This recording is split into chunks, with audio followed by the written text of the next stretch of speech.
বানর হনুমান সহ 2 বছর যুদ্ধ করে রাবণের 1 লক্ষ পুত্র 16 লক্ষ নাতি নিধন করলেন।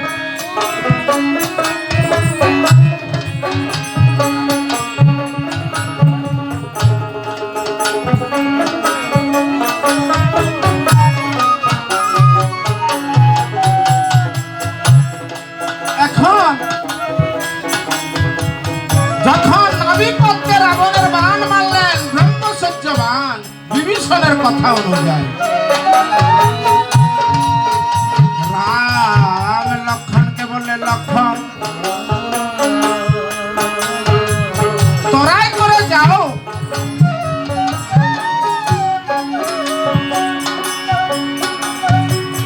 তরাই করে গিয়ে রাবণের কাছে যুদ্ধবিদ্যা শিখে আসো। আমার প্রভু রাবণ যদিও শ্রবণ মুনির পুত্র, বিশ্বশ্রবা মুনির পুত্র, রাবণ যদিও রামকে ভালোবাসতেন না অন্তর দিয়ে, কিন্তু রামকে ভালোবাসতেন।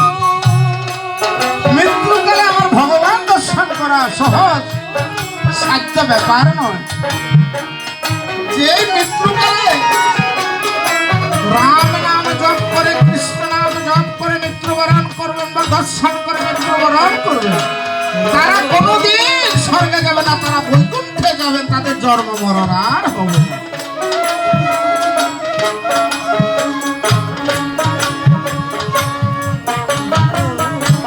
শুধু ভক্তগণ লক্ষণ দিয়ে রাবণকে বলে, হে রাবণ, আমার দাদা তোমার কাছে পাঠিয়েছে, কি করলে রাজনীতি করা যায় একটু দয়া করে বলুন।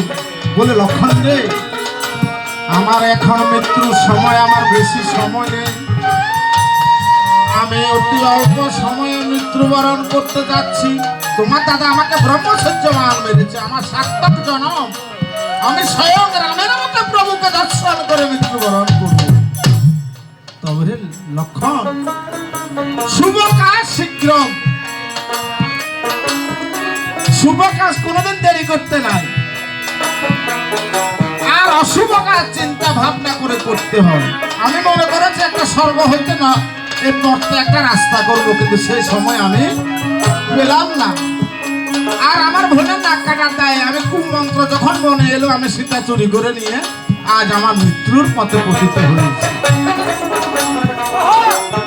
এই বলে রাবণ মৃত্যুবরণ করলেন। ওরে হেন কালে মন্দা ধরি কান্দিয়া কান্দিয়া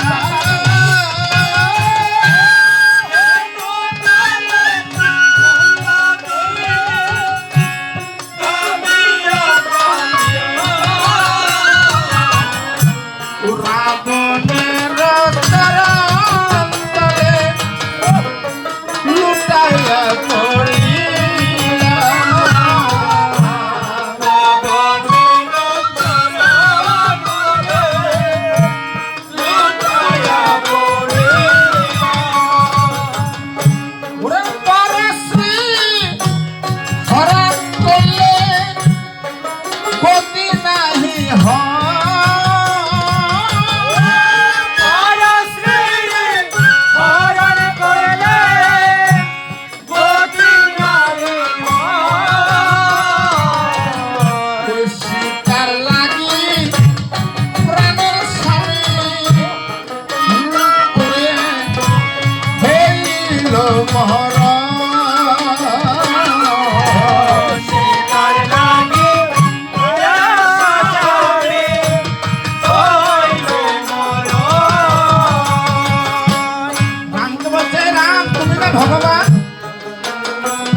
ওহে রাম, আমি তোমাকে অভিশাপ দিচ্ছি।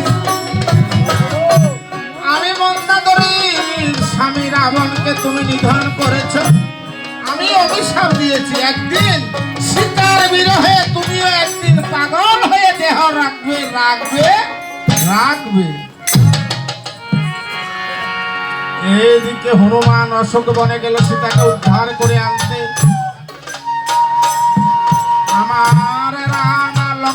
ভাই গেল রাবণের সাথে যুদ্ধ করেছে তো সমস্ত শরীর ক্ষত বিক্ষত হয়ে গেছে।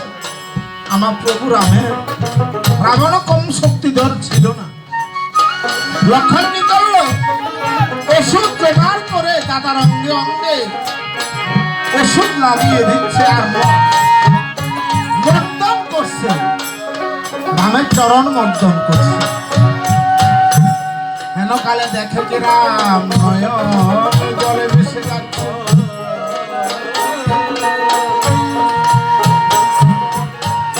ও দাদা তুমি কাঁদছো কেন, কি হয়েছে?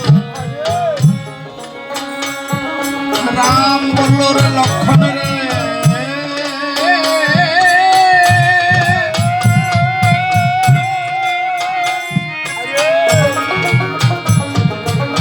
ওরে লক্ষণ আমি অযোধ্যায়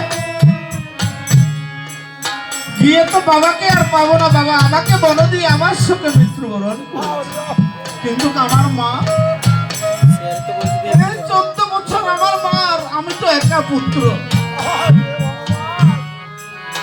আমার মা কেমন আছে রে লক্ষণ আমি তো জানি।